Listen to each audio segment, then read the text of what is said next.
Hey, Captain Eddie here, back in the shop, making shavings. I'm just not flinging this around. I'm going to show you how to sharpen up the roughing gouge today. Yeah, but first, the tip. Okay, let me see where I have it at. You've got taps and dies around the shop, right? Yeah, and it's kind of hard to keep track of what goes with what. Well, these are those plastic pen boxes you get at Penn State, Craft Supplies, Packards, and all those folks. Hey, how about that? $1.20 tap and the proper drill bit in the box. Stick a little label in it. You got the label off the box that they came in, and if you got more than one, you can fit more than one in there. How about that? I normally use those pen boxes to mark a trim line, 7mm for one of them drilling pen blanks, and I'll put the bushings down in there too.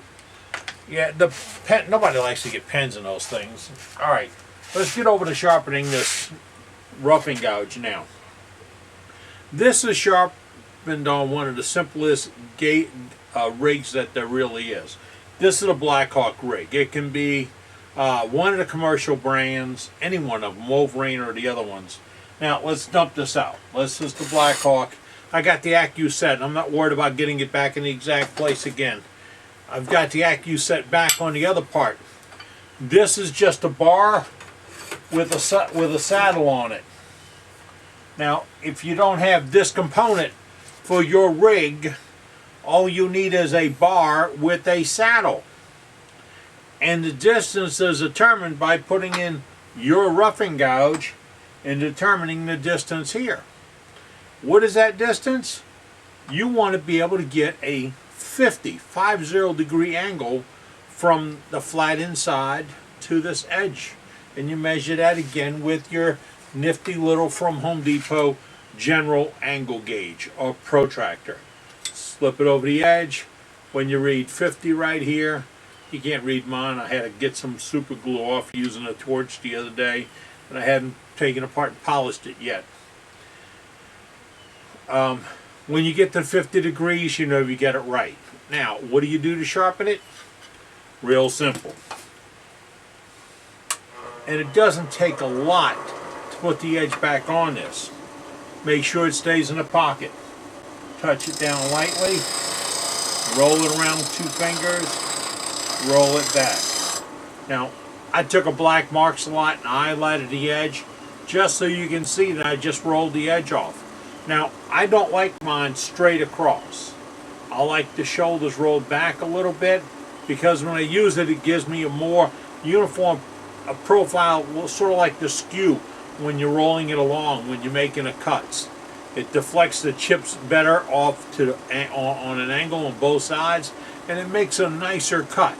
It's like a very controlled skew. And guess what? If you're really good with this, you'll get really good with your skew. Again, in the pocket, rolling around. Got that. Now this has got to be tight and set. If this slips and comes out, this is going down and it could crack that. That would not be a good thing because that's flying around at 1800 RPMs.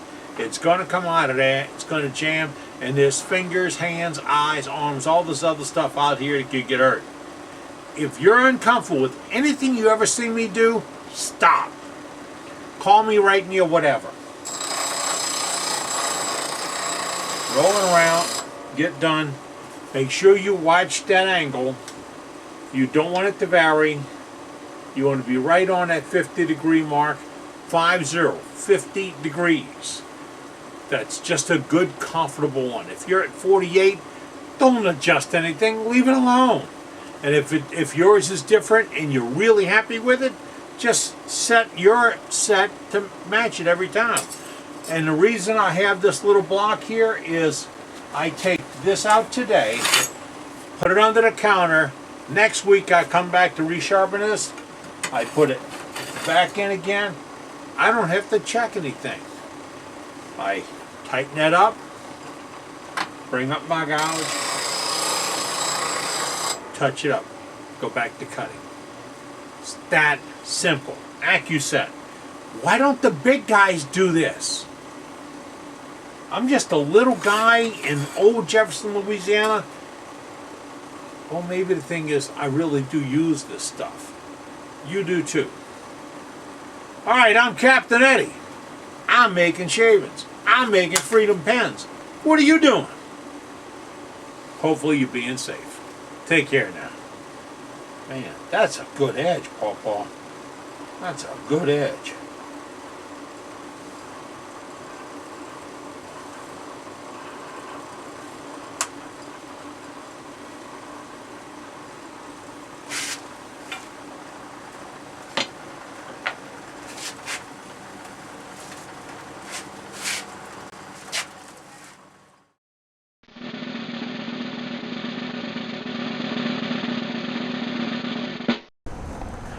About the third time I rebuilt the switch on this grinder, I found it full of fine steel particles. I discovered where they came from, the tools I ground. So I put a rare earth magnet right here where they come off the tool.